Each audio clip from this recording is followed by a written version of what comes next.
Hey, Fidelity, how can I remember to invest every month? With the Fidelity app, you can choose a schedule and set up recurring investments in stocks and ETFs. Oh, that sounds easier than I thought. You got this. Yeah, I do. Now, where did I put my keys? You will find them where you left them.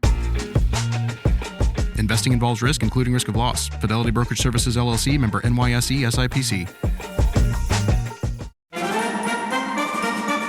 The Red Apple Media Podcast Network presents This is Protecting America. Now, here's Emmy-winning journalist Rita Cosby. Welcome to another edition of Protecting America. I'm Rita Cosby. New York City's mayor says that the Big Apple is bursting at the seams, overwhelmed by migrants, as now many residents are outraged that new migrant shelters are popping up in their own communities. And the mayor is also basically saying that the migrant care costs could reach $12 billion by June of 2025. Wow. Without any federal help. So how dire is this crisis? And how do we turn this around, if that's even possible? And joining us now to talk about all of this is Robert Holden. He is a New York City Democratic councilman. Councilman, really great to have you here. Great to be on, Rita. So how bad is it? It's bad. It's bad, and there's no sign of letting up either. And it's almost like we are now. They've opened the floodgates, and they don't know how to close it. And the problem we're seeing is, like what you mentioned, a lot of money is coming out of the taxpayers' pockets, obviously, nowhere else. And you're going to, and the mayor's warned us, you're going to start to see a reduction of services also, and a reduction of quality of life. But you have mostly able-bodied men, by the way, the migrants. There are some families, but mostly able-bodied men sitting around. And that is never a good formula, doing nothing. Sitting around, just, again, they get their 3 square meals, they get a roof over their head, they get services, but when they're sitting around not making any money, they could do other things to try to get money, and that's what we're worried about. So what do you think is the solution? Is there even a solution at this point? It is such a mess. Well, it comes from the border, but I think what we have to do as New Yorkers is say, what are we going to do with 100,000 people who need housing? What are we going to do with them? Are we going to give them housing? Are we going to give them jobs? What is the solution here? And the solution has to come from the federal government. They should be put on federal land, and that's what I think the governor's finally waking up. Governor Hochul in New York here, she says, well, we have to find now federal facilities to house the migrants. Well, it's a little too late for that. We have 100,000 in hotels or 50,000 in hotels and in other areas and tent cities and so forth and so on. But what do you do if they can't work for several years? What do you do? And that's where the federal government, and I'm calling on everyone in the federal government, but it seems like the president is asleep at the wheel. I've been saying this all along. I don't expect anything from his office, but I think Congress needs to act and say, here, let's create a program. Let's do like a WPA, program where they can do things and help public infrastructure or work on in parks as programs, and then say to them, that's it. You're going to stay here for a finite amount of time, 6 months to a year or 2 years, and then you have to go home. We decide on their asylum. If somebody has a legitimate asylum application, that means they were persecuted in their home country and they were threatened.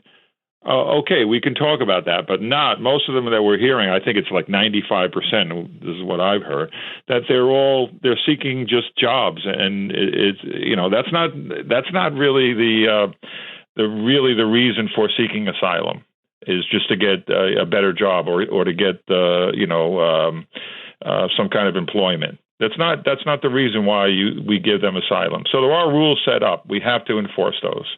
Now, you mentioned the rules. Obviously, you're right. Very few actually really qualify for asylum. So what are you talking about that Governor Hochul might look at? Them working on the land and what? Then they'll be vetted? How do you see that implemented? Well, she's looking at, and she says, I'm meeting every day with federal authorities to try to earmark federal properties that we can house the migrants. Since when? Like, I don't get this, that we're responsible for housing people coming into our country. I mean, that our ancestors didn't have that. That's a difference. And the far left likes to throw that at me all the time. They say, well, your grandparents probably came here. Yes, they came here. They waited in line. They did it legally, but nobody gave them a roof over their heads. They moved in with family members, or they worked. And they worked their butts off, and they were discriminated against, many of them, but they still managed, and they still raised families, and they became part of our American society. What we're getting now are people who have no allegiance, no ties, no relatives. Many of them don't have relatives here, and we just have to house them, and we have to give them food every day, 3 square meals a day. Like I've said, this is ridiculous. That's not in the tradition of immigration in the United States, but this is what the president has done. He's created 300 executive orders, tied to immigration when he came into office, and all were designed to make it easier for anyone to come into our country, and that's the problem. We should be able to pick who comes into our country, and if we need more nurses, we accept more nurses, or more engineers, we accept more engineers, not just have the floodgates open at the southern border especially, and then come into our country without being vetted. There was a successful remain in Mexico policy that President Trump did, and we should have continued that. And Biden didn't, and that's the problem. This episode is brought to you by Tic Tac. Summer tastes like Tic Tac. Tantalize your taste buds this sunny season with citrus adventure and orange. 2 everyday flavors that bring summer in every. Tic Tac Citrus Adventure is a yummy, vibrant medley of lemon, lime, and mandarin. And Tic Tac Orange is the perfect mix of tangy and sweet. Visit us at Tic Tac USA on social to refresh your summer with Tic Tac. This episode is brought to you by San Pellegrino. A meal isn't just about what's on your plate. It's about what you bring to the table. San Pellegrino believes the table is where the best of life happens. That's what makes gathering around it so rich and rewarding. And with their unique sparkling natural mineral water, San Pellegrino brings its best so you can bring yours. Yeah, and it is wide open there. And until there is some sort of monitoring of a councilman, nothing's going to turn around. Even if they plug the border today, you just brought up, as there are so many people that are in this country that have been unvetted since Biden has taken over. They believe at least 1.5 million known gotaways. Those are the ones we have no clue about in the last 29 months. And they believe potentially, 6-7 million. I mean, that's a huge number. And again, since New York is kind of like where many of the migrants want to go, we've also had a lot of illegal immigration over the years, decades, in fact. So, I looked at, in one study, it was in 2023 alone, New York taxpayers will shell out, listen to this, $9.9 billion for federal, state, and local government programs that will serve 1 million illegal immigrants and asylum-seeking migrants. New York State. Wow. That's the budget for many countries around the world. So here's what we're paying on top of the high cost of living here and our services and now energy. It's really getting to be an unlivable state. What about the fact that we have Mayor Eric Adams, who just this week came out and said, it's not necessarily my responsibility, it's our responsibility. It's your responsibility to take care of these people in need. What do you say? Because a lot of people were not comfortable with those comments. No, and I'm not comfortable either. And I told him so. Turn the buses around. I said, I didn't ask for this. I'm for a closed border. I never agreed that we're a sanctuary city. We shouldn't be. And the right to shelter is for our New Yorkers, homeless New Yorkers, the right to shelter law. So you've extended it. That's your interpretation, but that's not ours. And we didn't ask for this. My constituents did not ask for people from Central America, South America, Africa, China. We didn't ask for a population unvetted to come into our neighborhoods, and we're not going to tolerate it much longer. Again, I'm looking at organizing my constituents to say enough's enough. We can't take any more. Come up with a program, and if you don't, we're going to protest. And we have been protesting around, I know there's been a few protests, but when this escalates, and it has, and when this affects people's safety and well-being and quality of life, you're going to see a lot of people, obviously take it out on the elected officials, and they should, and I would say the mayor, I understand your situation. I like the mayor. I get along with him. But I think in this case, he could have turned around those buses months ago.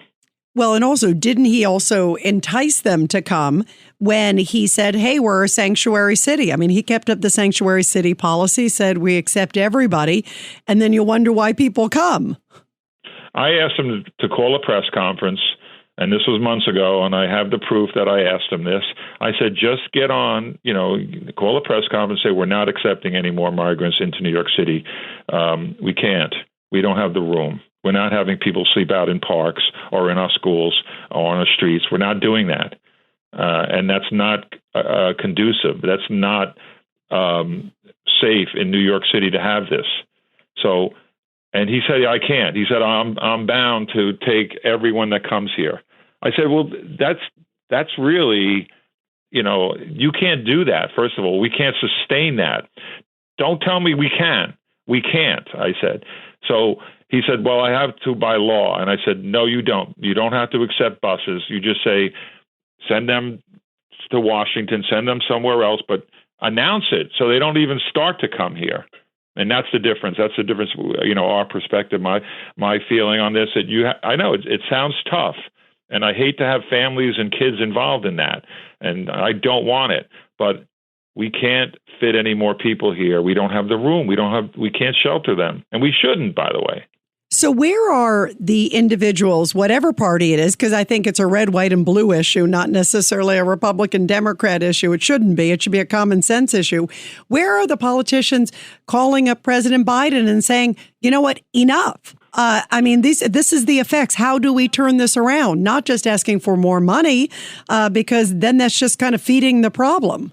Yeah, the money is not really the solution at this point because you can't build enough housing that fast. And again, what are they, if they can't pay for the housing, who's going to pay for it? We will. So I think the answer, some of my fellow Democrats are coming out finally. It's been a year or more of this. And they finally now are criticizing President Biden. They're by name, which they never did. They just said, and even the mayor was saying, the federal government has to, well, call out Biden on this. Say this, and I said he's been asleep at the wheel, or he's not fit. He's not doing the right job. He caused this with those 300 executive orders that were that essentially opened our borders. And then they say they didn't do that, by the way. And I said, well, the evidence is on the streets of New York City.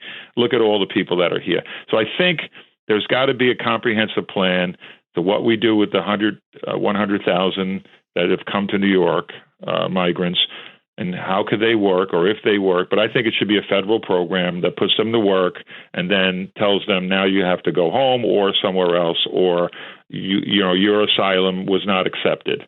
First, we need to have them sit down with federal agents to see if they qualify for asylum, and right. That has to be done. But nobody's doing it. And if they don't have a criminal record, too, also, Councilman, right. We have no idea. Not only are they fleeing maybe for not qualified reasons, but who are we getting? We may not be getting by far the best of the best coming from these countries. Yes, it's not making New York any safer to have people unvetted. And by the way, if there's 100,000 people, you know that there's a few people in there. It doesn't take many that brought down the World Trade Center. But you can have 15, 20, 30 terrorists among them, and chances are they're in the United States with this open border.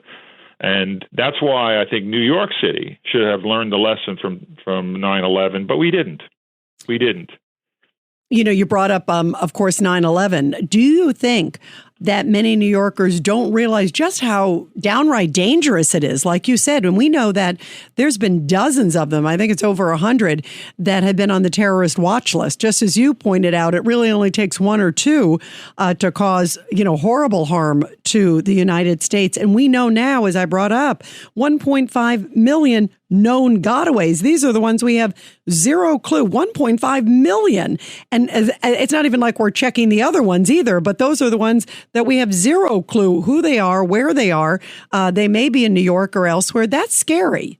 That's very scary. And again, why is the president doing this? Why our elected officials are letting this happen? Meaning, what I'm saying, the mayor is saying, yeah, keep coming. He said that in the beginning, and that was the big problem. Now that he says no more, but he's still taking the buses. He's still greeting the buses.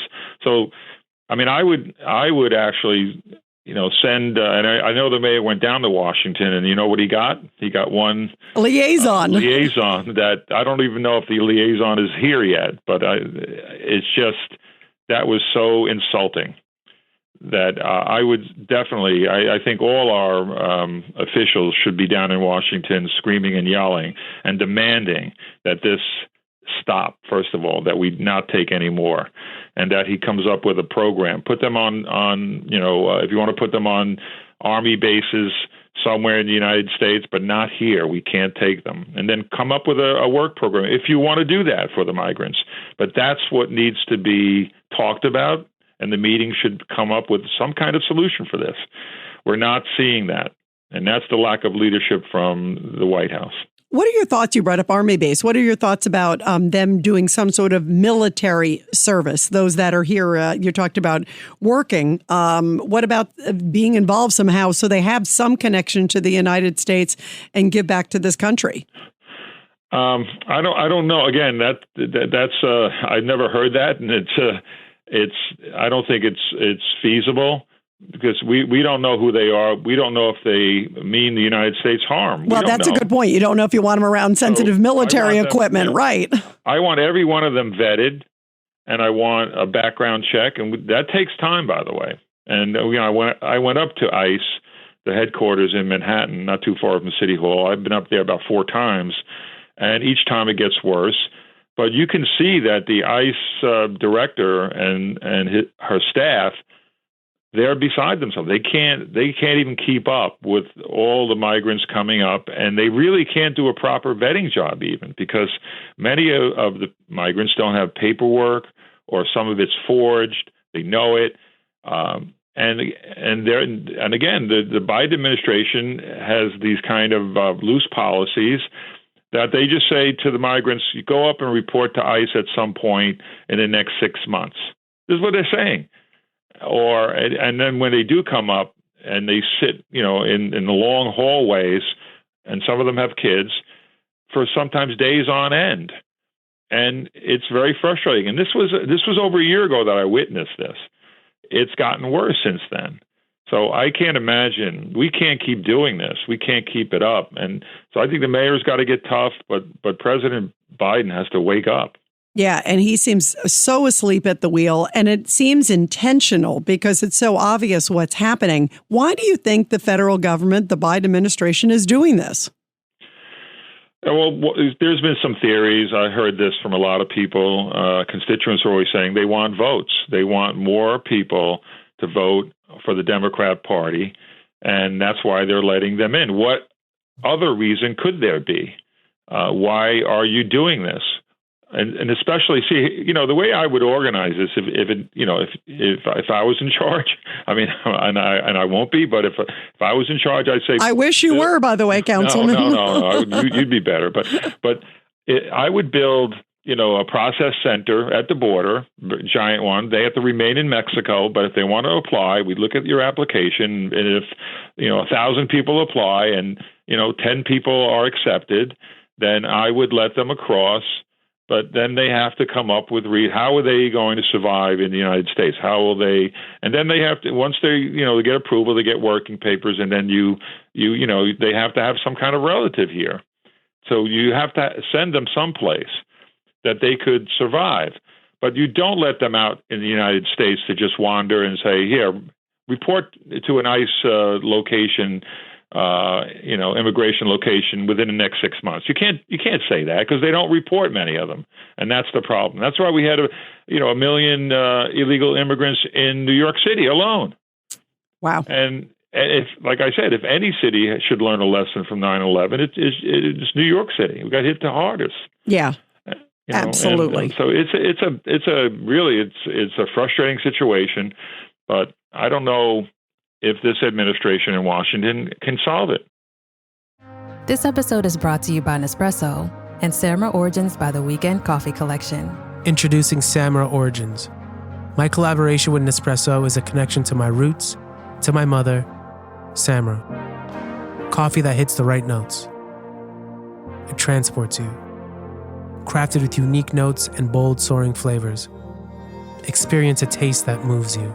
Nespresso and Samra Origins. Discover more at Nespresso.com. Learning through play starts with Lego Duplo.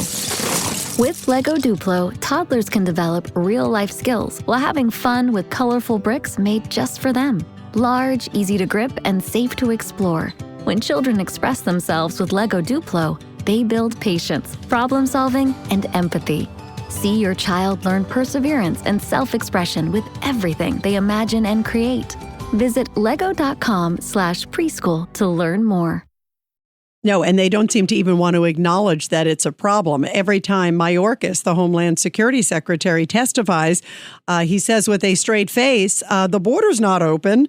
Everything's fine. We got it under control. And, the members of Congress are wondering what planet he's on. But it seems to be they're just sort of this towing the party line. I guess I want to ask also in terms of in New York City, because there are so many different locations that are being discussed. We know that, McCarran Park, they set up 100 cots. We know Creedmoor, they're talking about it. We also know Randall's Island. They're setting up the facility for several thousand single males, just as you talked about.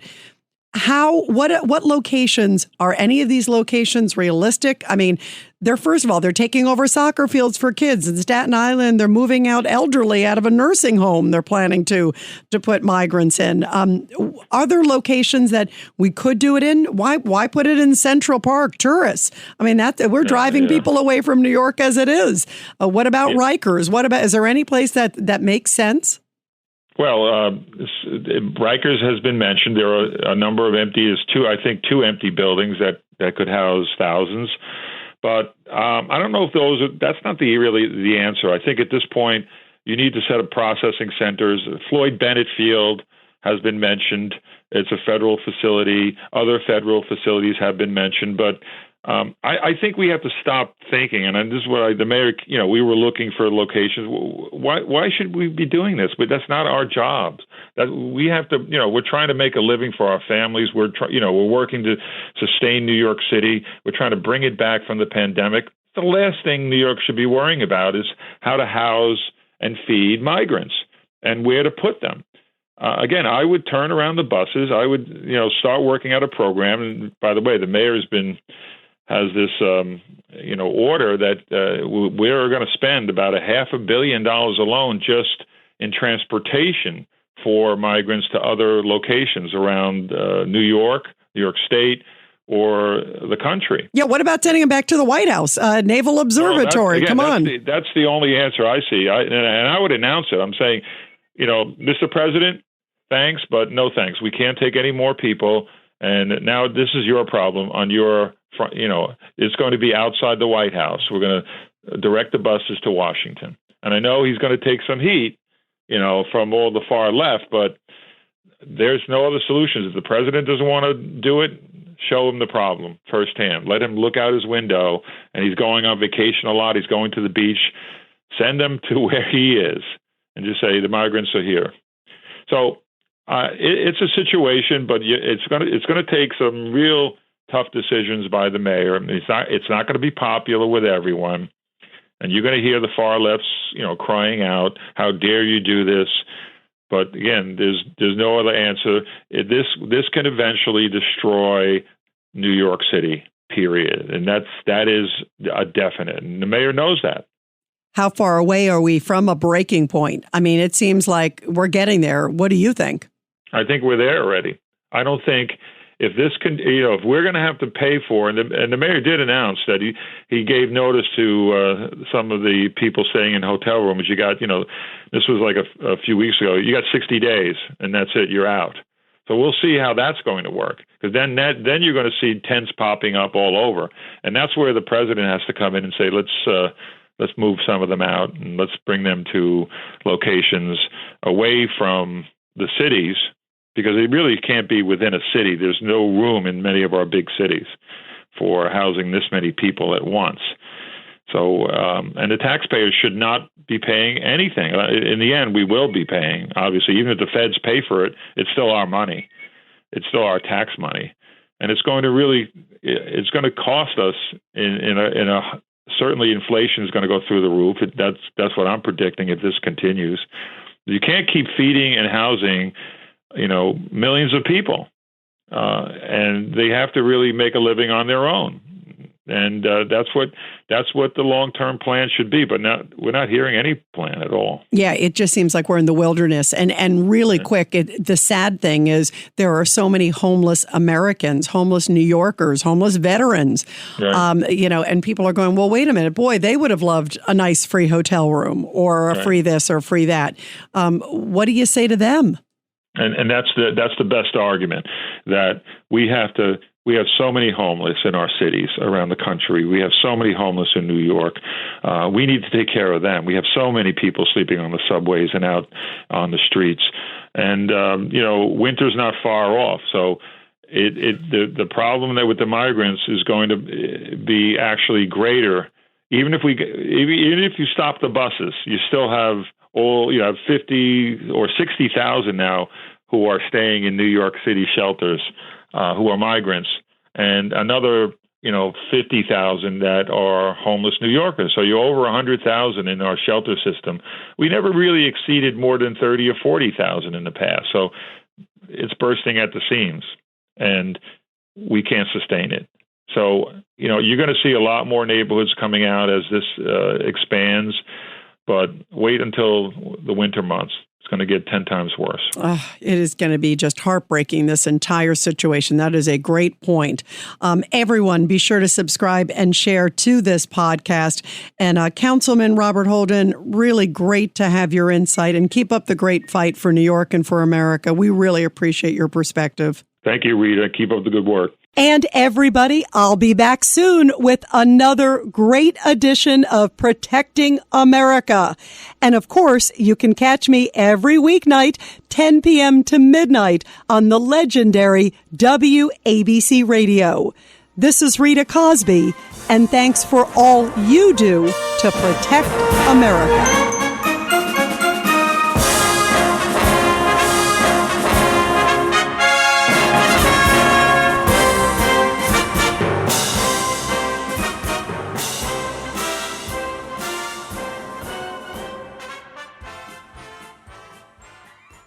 Hello, folks. Larry Kudlow here. Pay attention, because China is leading the largest anti-American alliance since World War II. One that's already dumped U.S. bonds, grabbed 43 million acres of our farmland, and is plotting to dethrone the dollar. That's why IRA and 401k savers are protecting their savings with gold. Please go to freegoldguide.com/Kudlow or just call 800-621-3908 for your free gold guide on how to protect your wealth with gold 100% tax-free.